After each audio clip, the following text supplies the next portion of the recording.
Dito sa Papa Dudut Stories, ikaw ay hindi nag-iisa.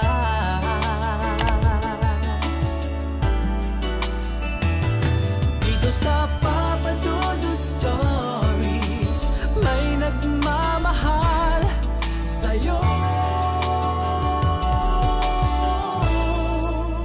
Papa Dudut Stories. Dear Papa Dudut, sa lahat po ng mga nakatutok ngayon, huwag pong kalimutan mag-like, mag-share at mag-subscribe. Maraming salamat po sa inyong lahat.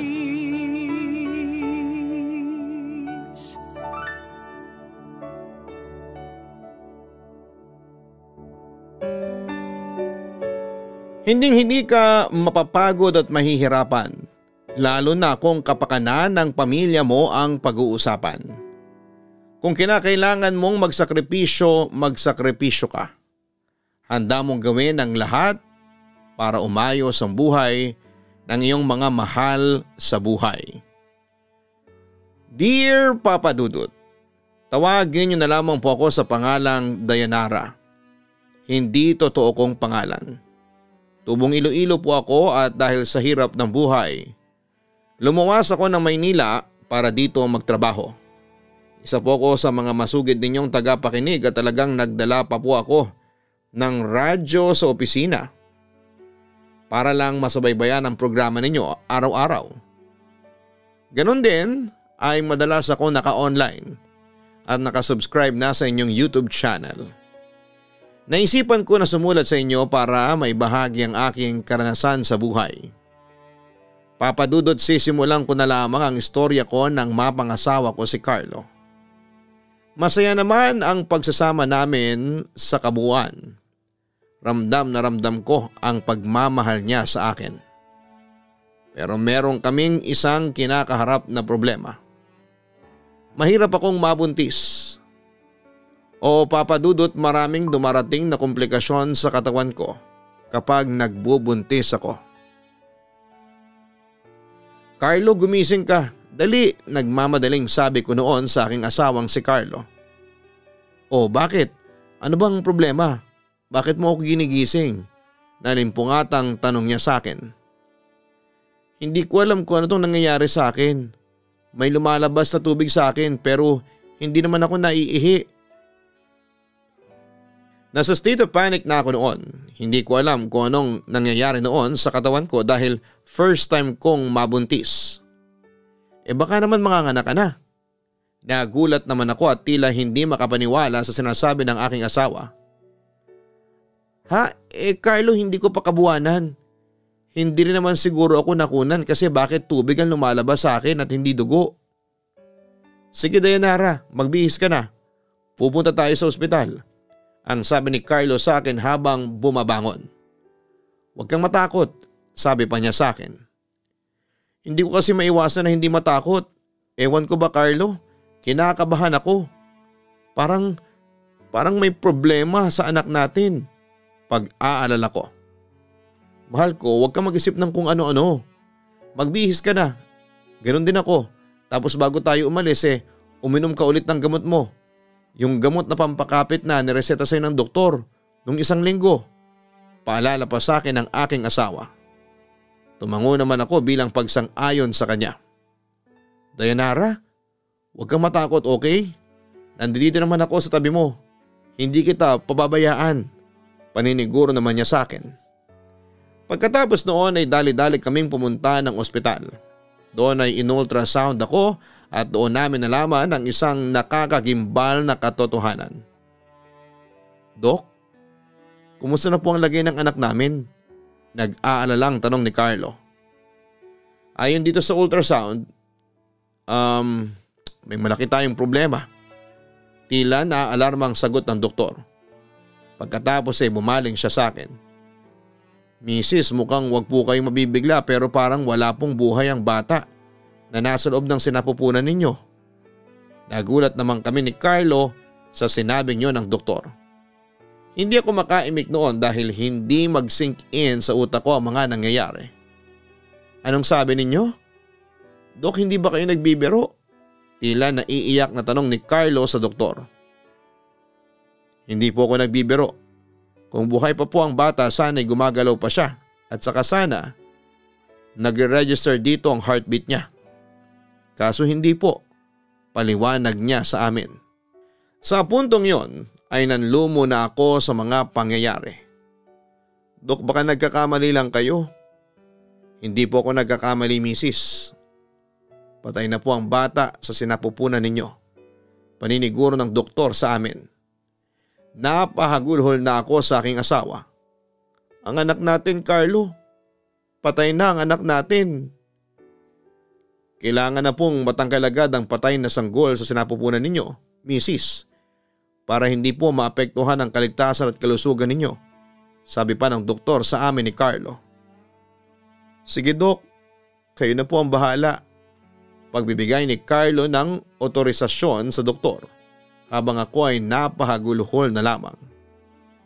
Papadudot halos magunaw ang mundo namin ni Carlo nang malaman naming patay na pala ang sanggol na nasa sinapupunan ko. Agad yung tinanggal sa katawan ko ng mga doktor para hindi magkaroon ng komplikasyon sa kalusugan ko. Sa kabilang banda ay hindi ko noon matanggap ang nangyari sa amin, kaya wala akong ginawa kundi ang umiyak na lamang. At mukha pang pinaglaruan pa kami ng tadhana noon dahil sunod-sunod ang kamalasang dumating sa amin. Bakit ka ba umiiyak, Carlo? Anong problema mo? Nag-aalala kong tanong sa aking asawa. Kalilibing lang noon ang anak namin kaya nakadagdag sa stress ko ang makitang malungkot at umiiyak si Carlo. Dayanara, kanina natanggal ako sa trabaho. Pagtatapat niya sa akin. Ano? Pero bakit? Nanlulumo kong tanong sa kanya. May kaguluhan nang nangyari sa factory. Nadamay ako sa gulo. Kwento pa niya sa akin. Nagtaka naman ako. Pero paano nangyari yun? Hindi ba't naka-leave ka? Oo, naka-leave nga ako. Para maalagaan ka. Yan ang kinatwiran ko sa boss ko pero hindi pa rin niya ako pinakinggan. Sinama niya ang pangalan ko sa mga sisibakin sa trabaho. Paglalahad ng aking asawa. Bakit naman ganun? Bakit ngayon pa? Paano na tayo? Anong kakainin natin? Pareho tayong walang trabaho. Anong ipambabayad natin sa upa sa bahay? Bayad ng kuryente at tubig? Pagkain natin? Halos sumabog ang ulo ko dahil sa sobrang stress. Kaya napahagulhol na lamang ako sa huli. Sa puntong yon ay tumigil na sa pag-iyak si Carlo at sa halip ay nagpakatatag muna. Ako nang bahala, Dayanara. Huwag ka na mag-isip ng kung ano-ano. Baka mapano ka pa. Hindi ko kasi maiwasan na mag-alala. Bakit pa kasi ngayon pa nangyayari to sa atin? Para tayong pinagsakluban ng langit at lupa. Yon ang hinanakit ko noon sa tadhana. Diyos ko, ano ba tong ginagawa ninyo sa amin? Bakit mo kami binibigyan ng ganitong mga pagsubok? Hindi ko mapigilan noon ang pagdaloy ng aking emosyon. Huwag na nating sisihin pa ang Diyos, Dayanara. Magdasal na lang tayo. Humingi na lang tayo ng tulong sa Kanya. Yun na lamang ang sinabi ng asawa ko. Dayanara, huwag kang sumuko. Huwag tayong sumuko, labanan natin to. Kaya nating lusutan ang problemang ito. May awa din sa atin ang Diyos. Dagdag pa niya sa akin. Sa pagkakataong yon ay pinahid ko ang tumutulong luha sa aking mga mata. Carlo, ikaw lang ang nagbibigay ng lakas sa akin. Kaya hindi ko nagagawang sumuko dahil palagi ka nandyan sa tabi ko. Pero hanggang kailan ganito ang buhay natin? Hanggang kailan ka nandyan sa tabi ko para palakasin ang loob ko? Asawa mo ko kaya asahan mo na habang buhay nandito ako sa tabi mo. Paniniguro naman niya sa akin. Mahal na mahal kita, Dayanara, at hindi ko hahayaan na mawala ka sa akin. Papadudod sinikap naming magbagong buhay ni Carlo. Tumira kami noon sa probinsya at pansamantalang naghanap ng ikabubuhay doon. Habang naroroon ay ginagawa ko ng opportunity yon para mag-move on. At makalipas nga ang 3 buwan ay unti-unti na rin bumalik ang pag-asa sa amin. Carlo, buntis ako. Masayang balita ko noon sa aking asawa. Magiging tatay ka na ulit. Tulad ng aking inaasahan ay labis na natuwa si Carlo sa aking binalita. Tama nga yung sinabi sa atin ni Mama. Dati na kapag may nawala sa iyo ay may darating na mas maganda. Carlo, sa totoo lang akala ko hindi na tayo makakabangon sa pagkawala ng anak natin 3 months ago. Pero unti-unti rin tayong tinulungan ng Panginoon na makabangon. At heto nga, mukhang bumawi talaga siya sa atin. Sumang-ayon naman si Carlo sa sinabi ko. Pagkatapos noon ay siya naman ang may magandang balita sa akin. Alam mo Dayanara, meron pang isang swerte ang dumating sa atin ngayon. Ha? Ano naman yun? Na-curious at na-excite ako ng mga oras na yon. Habang wala ka kanina, tumawag sa akin yung factory na pinagtatrabahuhan ko.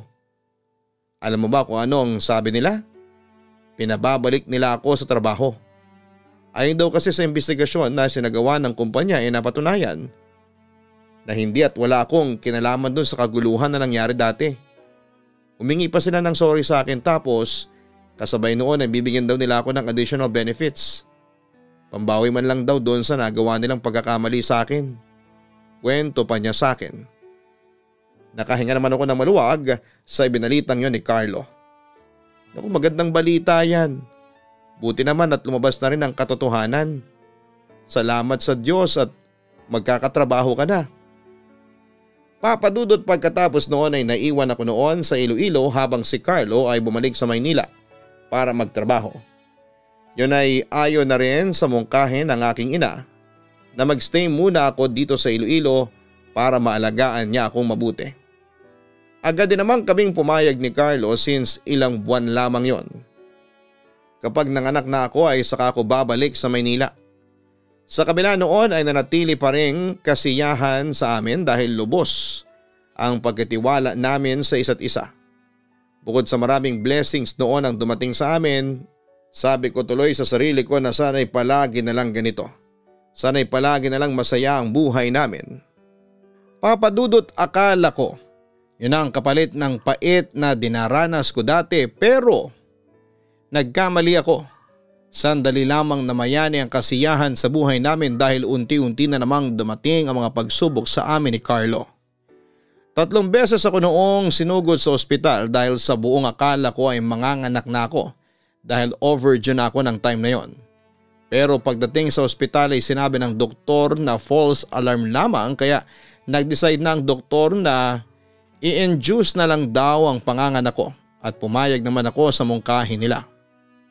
Papadudot naging maayos naman ang panganganak ko pero nang palabas na ako ng ospital ay sinabi sa akin ng doktor na hindi ko pa makakasama ang anak ko dahil may problema ito sa kanyang kalusugan. Huwag kang panghinaan ng loob. Hindi pa babayaan ng Diyos ang anak ninyo ni Carlo. Pampalakas ng loob sa akin ni Ate Emma. Hindi ko kasi maiwasan na kabahan na wala na kasi sa amin yung una naming anak. Pag-aalala ko naman. Hindi mawawala sa inyong anak ninyo. Magtiwala lang kayo sa Panginoon, sabi niya sa akin. Sana nagkamali lang yung findings ng mga doktor sa anak ko para pwede ko nang mailabas ang anak ko. Ang sabi ko na lamang. Hoping na sana'y maayos na ang anak ko. Samantala ay mamayang kaunti dumating na ang doktor at kinausap na niya ako tungkol sa kalagayan ng anak ko. Malaki po ang kinakaharap na problema ng anak ninyo. Masyado pong mataas ang white blood cells niya kumpara sa red blood cells. Bukod po doon may nakita rin po kaming mga bakterya sa dugo ng sanggol. Kapag hindi po yun nagamot mauuwi po yun sa sepsis. Kung hindi ako nagkakamali ay iyon ang sinabi sa akin ng doktor noon na halos magpaiyak na sa akin. Dok, ano pong mangyayari sa pamangkin ko? Nag-aalalang tanong ng aking kapatid.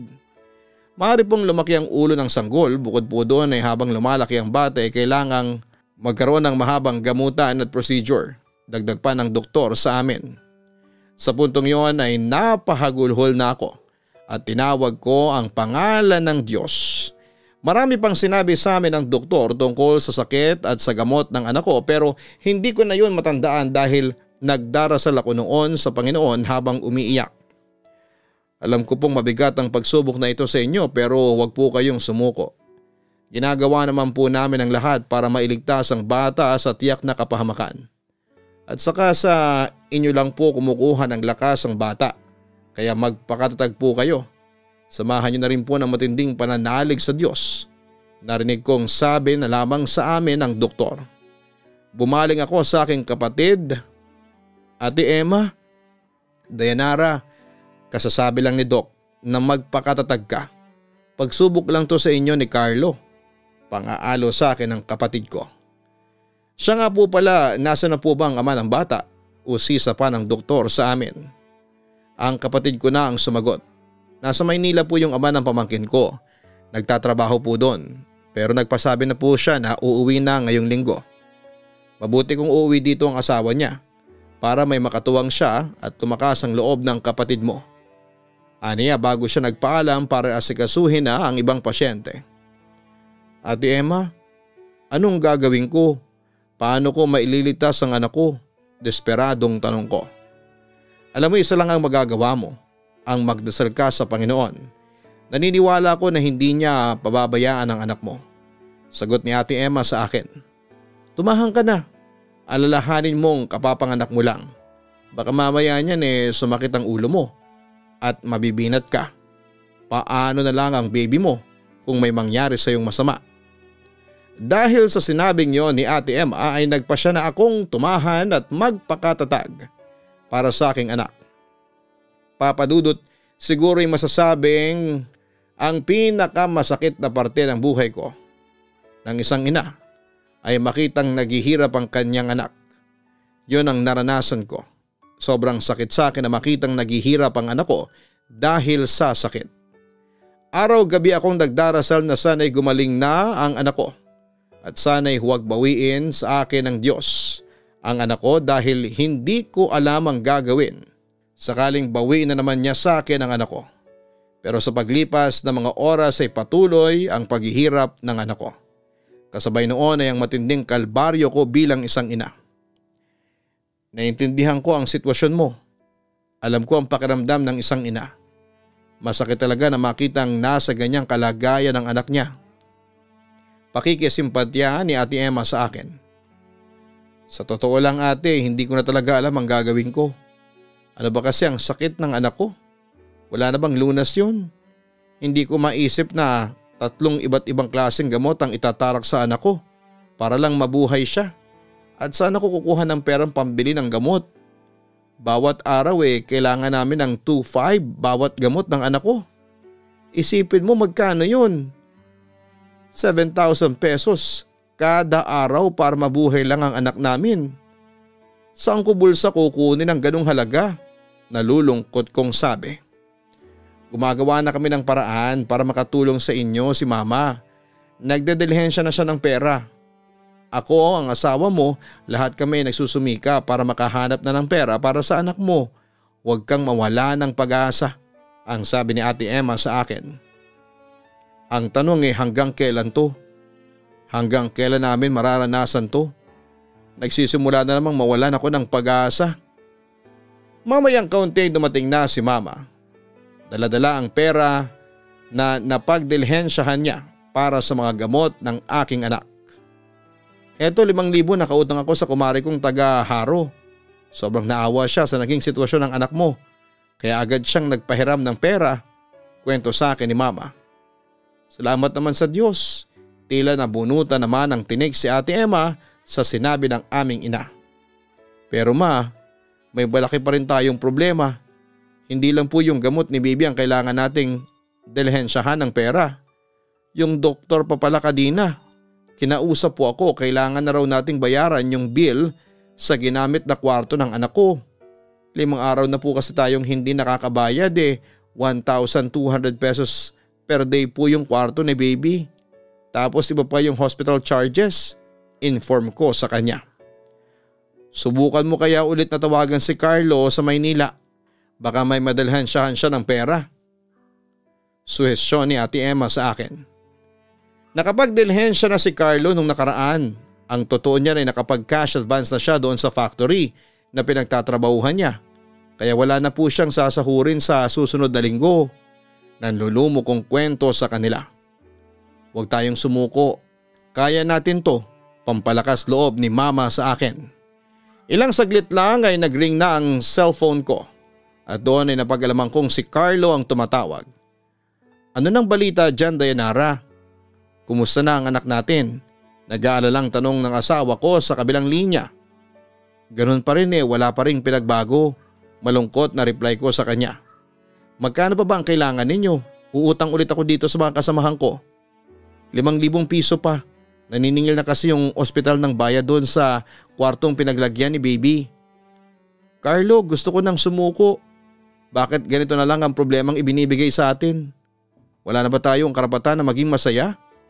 Narinig ko naman ang pagbuntong hininga ng asawa ko nang marinig niya ang sinabi ko. Dayanara, lalo nanghihina ang loob ko kapag naririnig kitang ganyan. Huwag ka namang sumuko. Lumaban tayong dalawa para sa anak natin. Pakiusap niya sa akin. Pero kasi hindi ko na alam ang gagawin ko. At that point talaga ay nawawala na ako ng pag-asa. Marami pang paraan. Hihingi na ako ng tulong sa DSWD at sa mga charities at foundations. Lalapit na rin ako sa Kapuso Foundation. Matulungan lang tayo sa anak natin, Dayanara. Please naman magpakatatag ka. Kung susuko ka, paano na ang anak natin?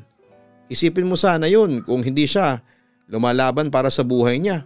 Bakit hindi tayo lumalaban para sa kanya? Tayo ang mga magulang niya, sa atin siya kumukuha ng lakas. Pagpapatuloy pa ni Carlo. Sa puntong yon ay naluha na ako. Huwag mo nang problemahin ang pera. Ako nang bahala sa mga bayarin. Tahan na, huwag ka nang umiyak, mahal ko. Pag-aalo sa akin ang asawa ko kahit na magkalayo kaming dalawa. Papadudot kung saan na kami humingi ng tulong, kahit sa mga online lending apps ay umutang na rin ako. Kahit na 7 days to pay lang at may malaking interes. Para lang may pangsuporta sa gamot ng baby ko. Kung saan din naghanap ng pera ang nanay ko at ang mga biyanan ko para ipadala sa akin, at nang dumating ang araw ng blood test ng anak ko, habang kinukuhaan siya ng dugo ay awang-awa ako sa anak ko. Later on ay dumagdag pa sa problema ko yung mga ahente ng lending apps na pinagkakautangan ko nang lumampas sa 7 days ang due date ko. Sari-saring pagbabanta at harassment ang inabot ko. Dahil doon ay wala akong nagawa kundi ang umiyak na lamang. Papadudot pakiramdam ko noon ay mauubusan na ako ng lakas.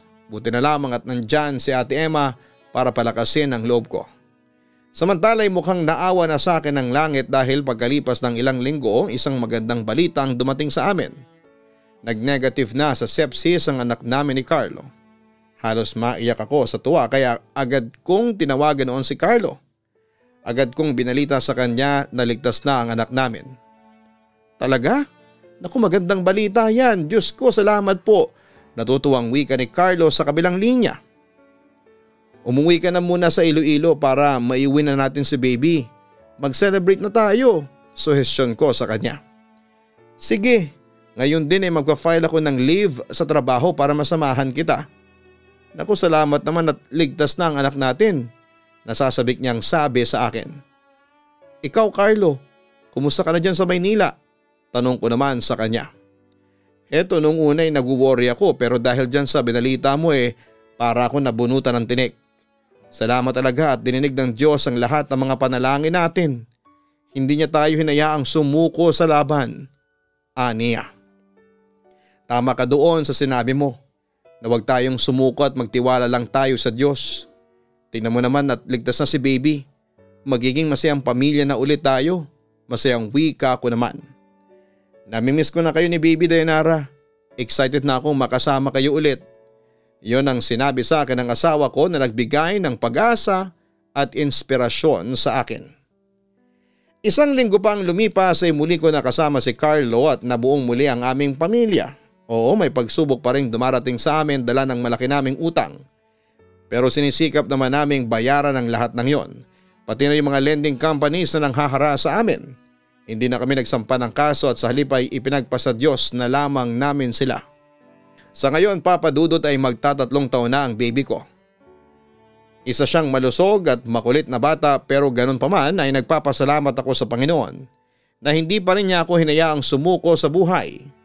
Maraming salamat po Papa Dudut sa pagbasa ninyo ng sulat ko. God bless you all and more power sa programa ninyo. Lubos na gumagalang, Dayanara.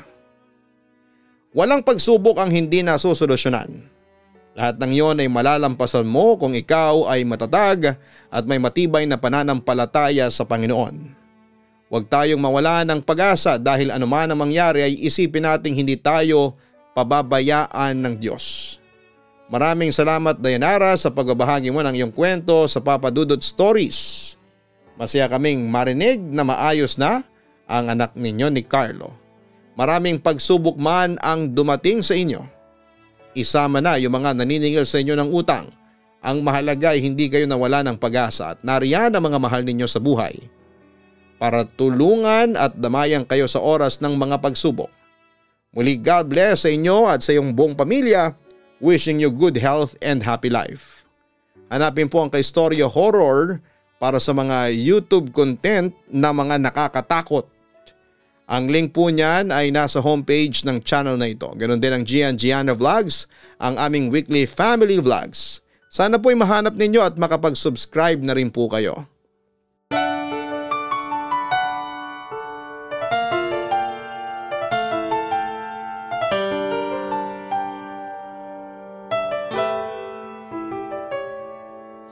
Ang buhay ay mahiwaga, laging may lungkot at saya. Sa Papa Dudut Stories, laging may karamay ka.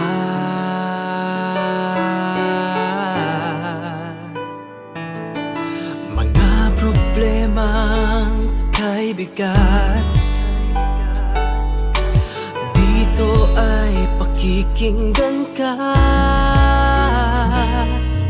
Sa Papa Dudut Stories, kami ay iyong kasama. Dito sa Papa Dudut Stories, ikaw ay hindi nag-iisa.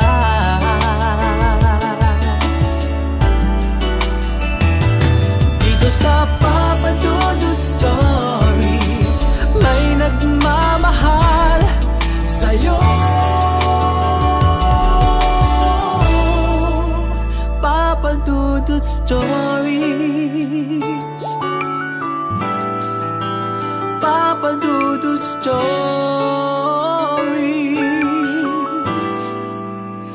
Papa Dudut Stories.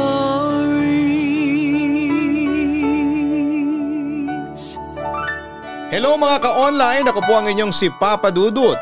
Huwag kalimutan na mag-like, mag-share at mag-subscribe. Pindutin ang notification bell para mas maraming video ang mapanood ninyo. Maraming salamat po sa inyong walang sawang pagtitiwala.